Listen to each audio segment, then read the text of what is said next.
আজ শনিবার, তার উপরে হনুমান জয়ন্তী এবং চৈত্র মাসের শেষ পূর্ণিমা।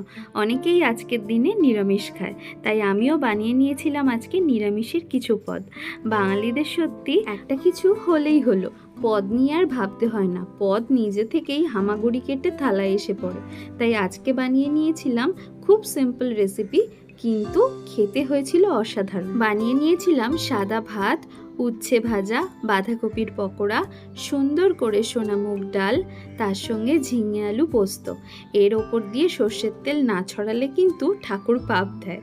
আর তার সাথে কলা পাতায় মোড়া ছানার পাতুরি, সঙ্গে টমেটো আমসত্ত্বের চাটনি। আর বাঙালির প্রথম পাতে ঘি, নুন, লেবু থাকবে না সেটা তো হতেই পারে না। এবার বলো তোমরা দুপুরবেলায় কি কি বানালে? সামনে পয়লা বৈশাখ উপলক্ষে দুপুরবেলার মেনুতে তোমরা কি কি রাখছো সেটা কিন্তু আমাকে অবশ্যই জানিও।